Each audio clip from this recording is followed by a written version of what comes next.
We are in the city of Amsterdam, in a society and a culture that places an emphasis on the well-being of its citizens.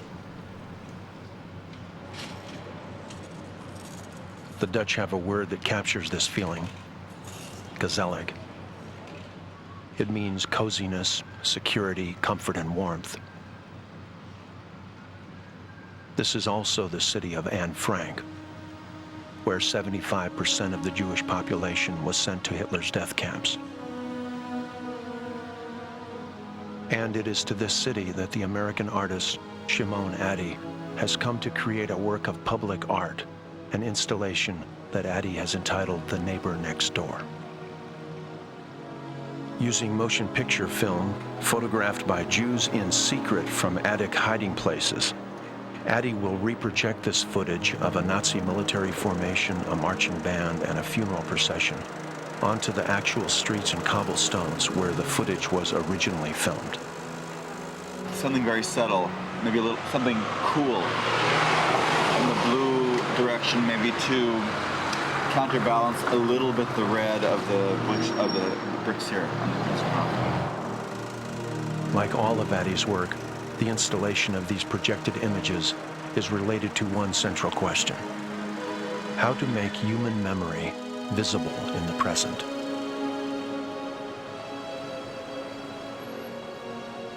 Tragedies like the Holocaust become possible, Attie once said, when ideology is allowed to take precedence over our concern for the neighbors next door. And this theme of moral responsibility for those living around us would become an underlying current in all of Attie's work.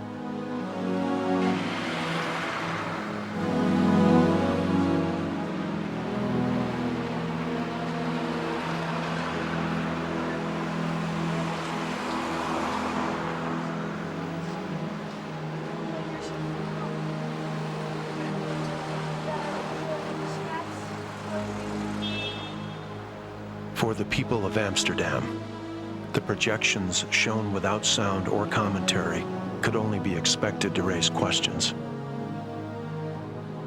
Questions which might be answered by other passers-by, by articles read in newspapers, or found in the secret land of each person's own thoughts, somewhere between a dream and history.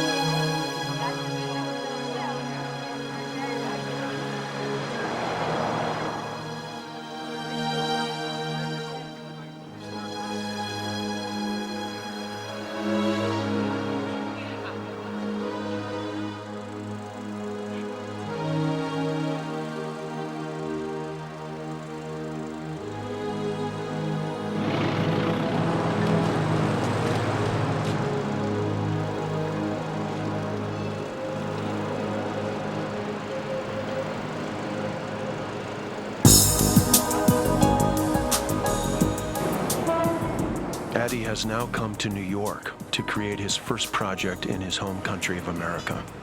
For the first time, he will use lasers to project his images. This is sort of an example of what, for some people, might be an obvious choice, but for me, it's potentially problematic. Like, you know, the sides, you see the sides of buildings across Delancey Street, and one could say, oh, it's a great surface to project onto. There aren't that many windows. There's even advertisement text that the laser projection could interact with. But I'm a little cautious about sites like that because they're such large scale, they're not very intimate. And it could very easily be read as advertising or as spectacle, which is what I want this project to not be about. I'm much more drawn to intimate sites, like if we look down this way on Ludlow Street, you know, more like a neighborhood feeling where people are living their day-to-day lives. That to me feels much more in keeping with the spirit of the project.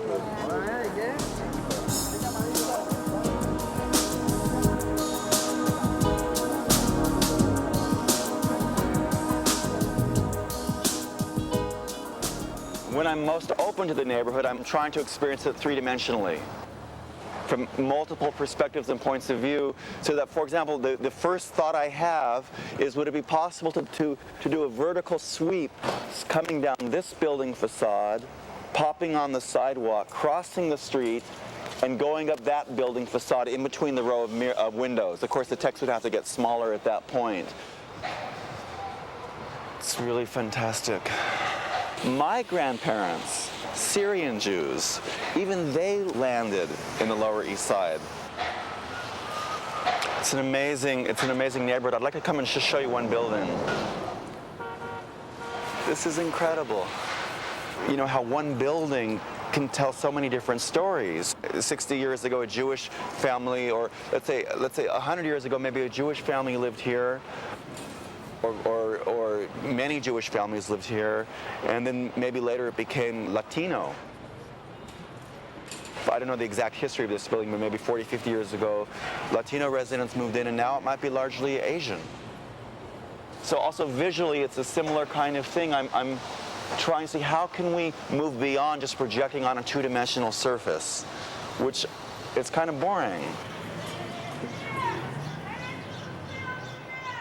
The project basically involves residents of the neighborhood writing down for me their memories of the neighborhood, their hopes for the future, their experiences of each other, and using computers and lasers to write out those memories in the residents, if possible in their very own handwriting, writing those memories out on the architecture, the streetscape, the urban landscape of the neighborhood.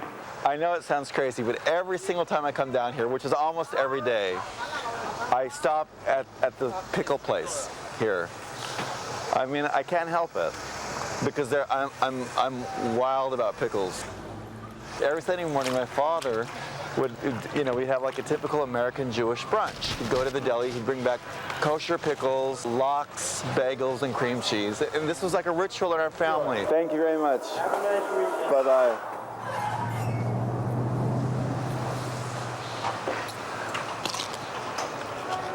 You know, when you're not raised in a religious family, and my family was not religious, but they were very, very Jewish in a secular way, which means Jewish culture, right? So you can't talk about Jewish culture without talking about food. So something like a nice kosher pickle, a sour pickle, makes me very happy. More adapters. This whole laser is actually adapted from a medical system. Really? Rather than a scientific laser. Yeah, scientific lasers are much, much more expensive. The medical lasers, they also turn over quite often, so there's surplus used ones available. Although it may seem like a simple idea to use lasers for projecting handwriting onto the walls of the Lower East Side, if the laser is not perfectly tuned to within 1/1000th of an inch, the projections will appear mechanical. When programmed properly on a computer, the handwriting will unfold as though written by an unseen hand. It's amazing how in some ways one is such a slave to technology. You know, you can have a vision, but then your vision, realizing it, you have to confront reality and what technology is or is not capable of doing. And it's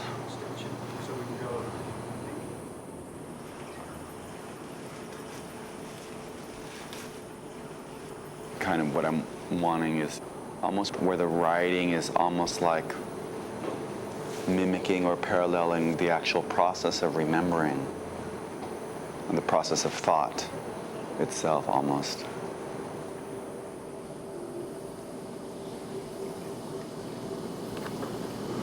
Taking output from this tape, that would be a control source.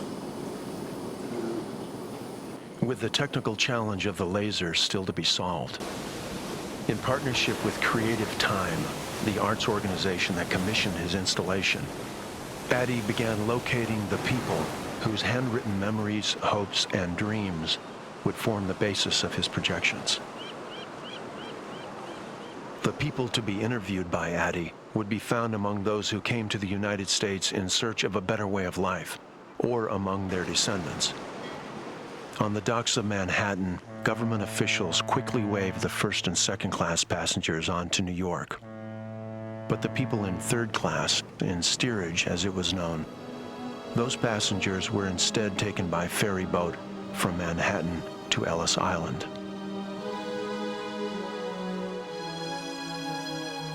They dressed in their finest clothing, hoping to curry favor with the customs officials and health inspectors.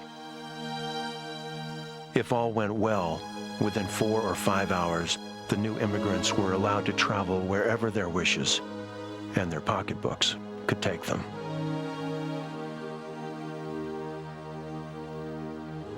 For many, this was no further than the tenements and the factories of the Lower East Side. By the year 1900, the Lower East Side had become the most densely populated tract of land in the world.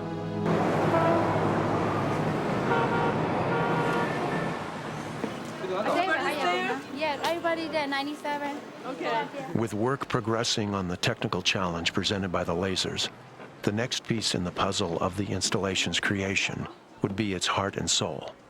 Attie's interviews with today's residents of the Lower East Side. I'm an artist, and I do projects that work with memory and involve memory, whether it's people's personal memories or the memory of a whole community, the memory of a culture. So we're going to take your memories that you're sharing with us, and we're going to, using computers and lasers, your own handwritten memories are going to be projected onto buildings and streets and architecture in the neighborhood. So the point of the project is to show that these are places where lives have been lived and where memories are located and fixed. So we're taking your experiences in your writing and projecting them onto locations in the neighborhood in order to show this connection. Before I came here, I thought you see Caucasians around, but after we came here, I see Chinese more than Caucasians around here. It's very dirty. I remember after I came out to the airport, I saw many white people there.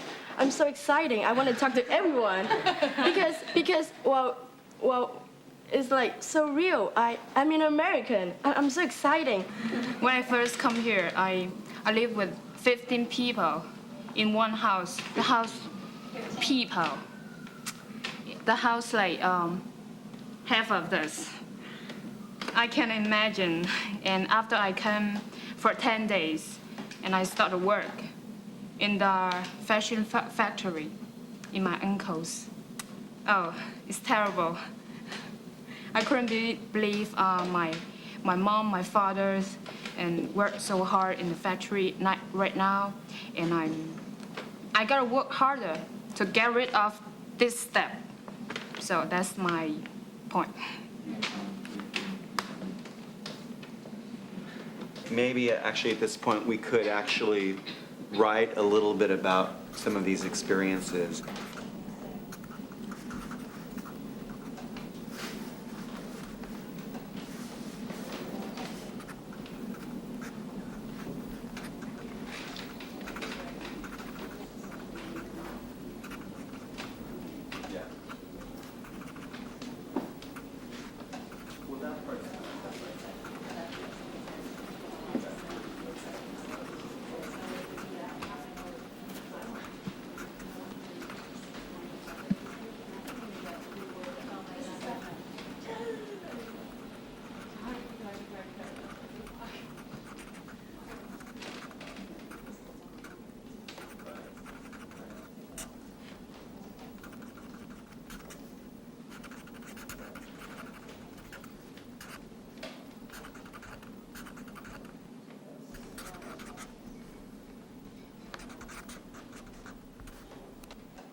You know, the thing is that the Lower East Side has changed so much from when you grew up. Well, it was mostly Jewish.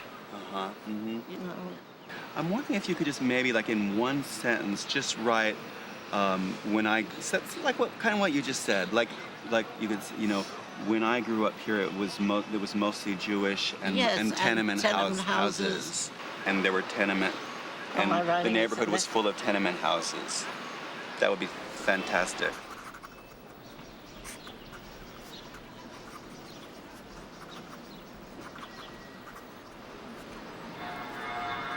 I'm writing all over the paper now.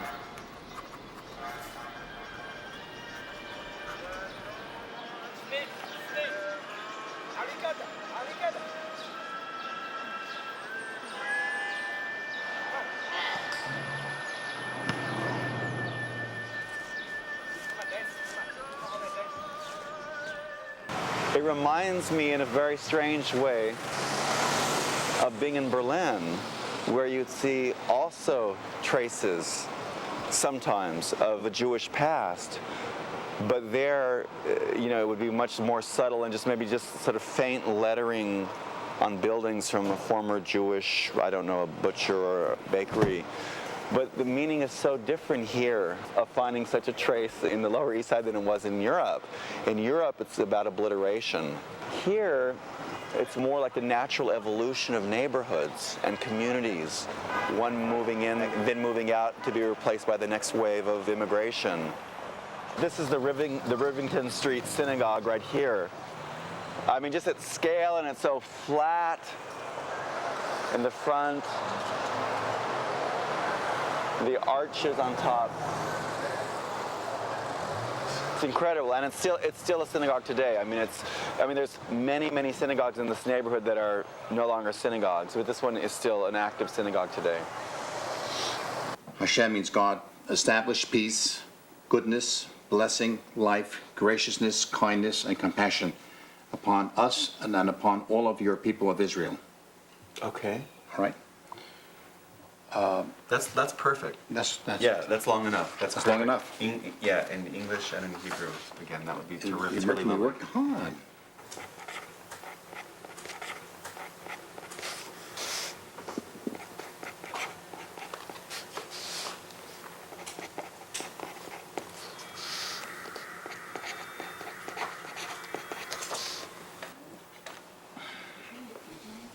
Don't forget, talking about the Lower East Side at one time had close to 300,000 Jews. And you had 400 synagogues, shtiblach, including shtiblach and shuls, built shuls and everything else. And if you look around now, you'll see that the numbers have gone down tremendously. All the large shuls have been converted into churches. Mm-hmm. And some of them have been converted into art centers. There was a premonition I always had that the shul has to stay here. And I have to stay here also.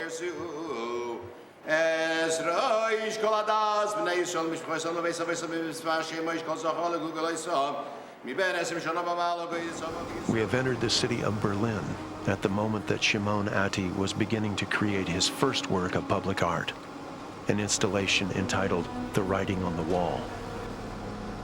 6 years before he began working on the Lower East Side, and nearly 4 years before the film projections of Amsterdam.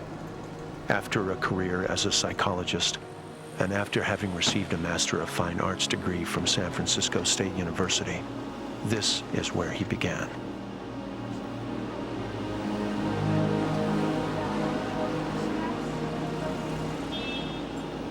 For this project, I used slide projection, and I found historical photographs of Jewish street life from the 1920s and early 30s. And then I did some research to find out where exactly were these photographs taken 60 years ago. And then I would slide project, using slide projection on location, I would slide project these images onto the same locations today, or as close as possible to the same locations today.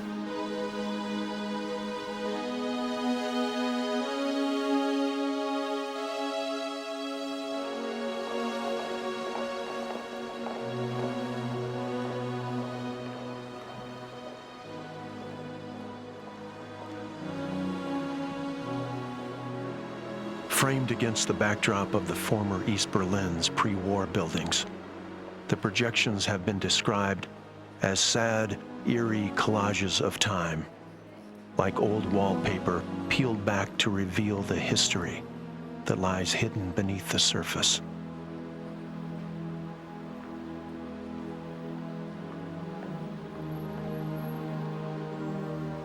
Attie's images tell a double tale. For the buildings onto which the historic photographs of the past have been projected are themselves scheduled for demolition as the old city gives way to the reconstruction of a reunified Germany. It was kind of like an artistic, it's maybe as close, this is going to sound very strange given the subject matter. It's going to sound very strange, but it's close to an artistic ecstasy, I think, as I've ever felt. I felt that this is what living is about, is doing projects like this. Attie's sense of having discovered himself and his subject matter would lead to further installations. In Dresden, Germany, in which the faces of Jews deported by rail to Nazi concentration camps were projected onto the tracks and walls of the central train station. And eventually to Denmark, the city of Copenhagen, where Attie's explorations of World War II history would blend with his concern for the treatment of the neighbor next door. In his installation of underwater photographic panels entitled Portraits of Exile, Attie would explore two human rights challenges: the Danish rescue of their Jewish community on fishing boats to Sweden in 1943, and the story of present-day refugees who have come to Denmark from the former Yugoslavia and the Middle East.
I think, like most artists, my deepest fear is to repeat myself.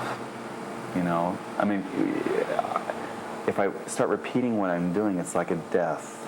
It's really almost like a death of the spirit or the soul. You know, for me, and so it is a challenge, and it was a challenge coming to New York. What is a new way for me of working with these histories and memories? That would be new, would be site-specific to New York, and that would not involve repeating something I had already done before. And it was very difficult at first. Because this is the first public art project I've done in America. You know, I was like knocking my head on the wall, as I often do when I'm starting a project. You know, it's scary at first when you know you want to do something, but you don't know what it is you want to do yet, you know. Anyway, and I stumbled into a senior center. And there were these old Jewish people in their 70s and 80s. And here they are, and their natural thing is they just, you take their hand and they start reminiscing. They tell you stories, Write for her. Sure. Marsha can also write in Yiddish. You speak Yiddish? Yeah, I do. Hebrew letter. Well, you can write Hebrew. Yiddish. Hebrew like me. Okay, but the same alphabet. Okay, Marilyn, come and sit down. We're sort of, we're kind of midway through, but that's okay. We'll, just sort of pick up where. This is Hartman Square, right around Houston Street. Everybody took pictures there. This was the drugstore, pharmacy. My mother had this little dry goods store, and people would come in. There was like a club, and she'd congregate, and all the teenagers. It was a little dry goods store. It wasn't a soda shop or anything, but she had that kind of personality. We had a lot of friendship, and we were like a family. I don't know whether every young person feels that way about their youth. Or maybe it's just in retrospect. What I'd like to ask is if any of you can remember a particularly happy or a particularly sad memory of something that took place in this neighborhood. I'm meeting with Jewish people, I'm meeting with Chinese people, and I'm meeting with Latino people, Puerto Ricans and Dominicans. And I'm asking all of you similar questions. Part of the project is to see how, in spite of what we may think to the contrary, our similarities are bigger than we might think. So, again, what we were writing about was a happy or sad memory in the neighborhood.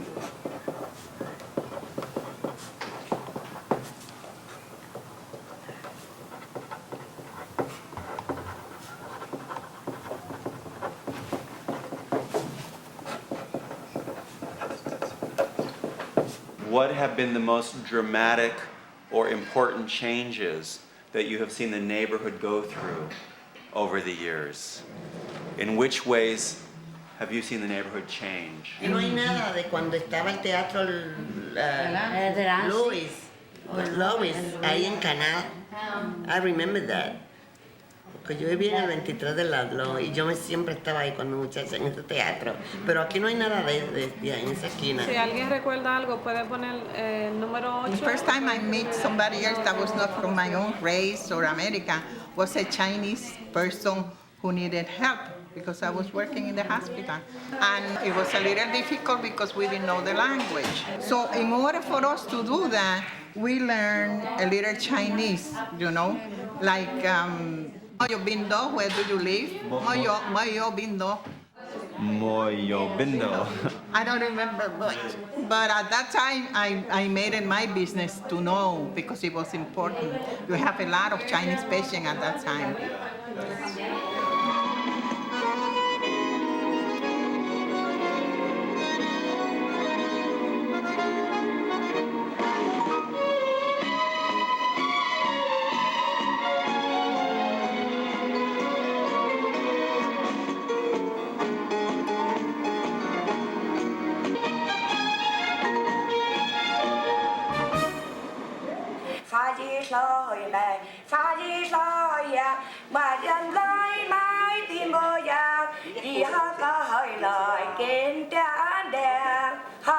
That's common 趋势歌，开门叫做 open door， 幼儿反而叫做我。Can you write it down for us?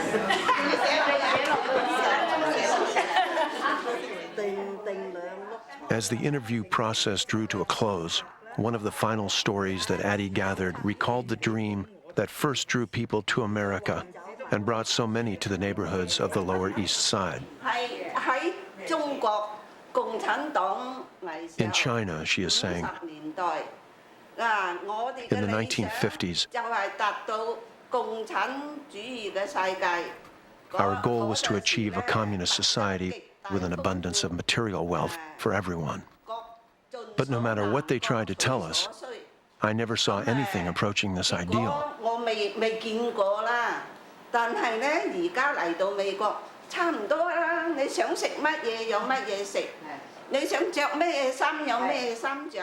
Now that I've come here, where you can have whatever your heart desires, I would say that the communist ideal has almost been achieved in America. All of Attie's efforts in New York, as they were in Amsterdam and Berlin and Copenhagen, have been directed toward the search for how to make memory visible in the present. Of Amsterdam, Attie has said that he tried to put himself in the shoes of the people who were in hiding, and he wanted to use an artistic means to represent that experience. In Berlin, Attie attempted to answer the question of where were all the missing people. In Copenhagen, Attie wanted to create a project in which people and memories would appear to emerge from the water itself. And in New York, Attie's continuing efforts to uncover the meaning of the past have focused on inscribing the buildings of the Lower East Side with the handwritten memories of the neighborhood. When people start to read the text, they'll start putting it together. So on that level, my intention is for the project to be quite accessible and understandable.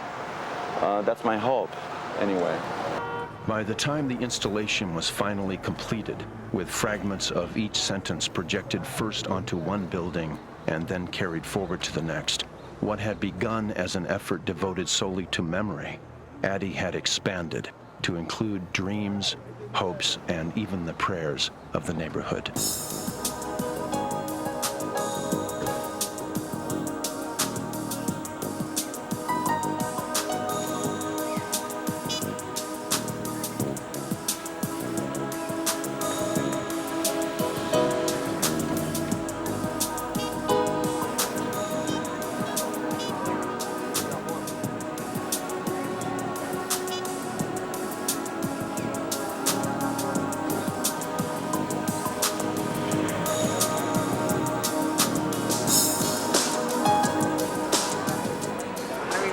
So clearly.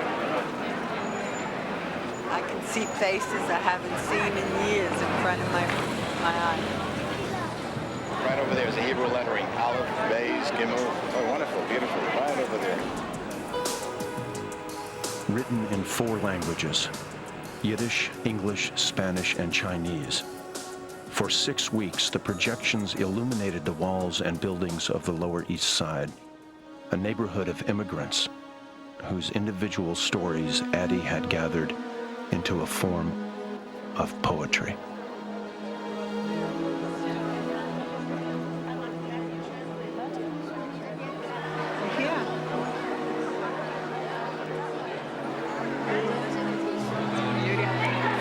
Very, very beautiful.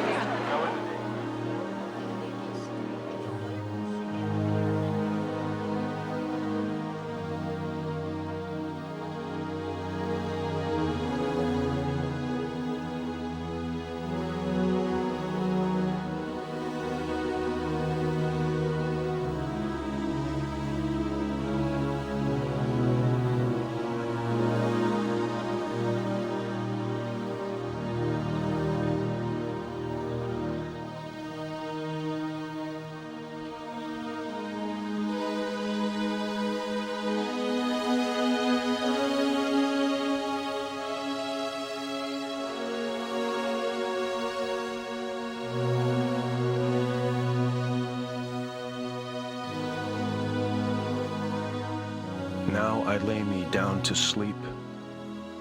I pray the Lord my soul to keep. And if I die before I wake, I pray the Lord my soul to take.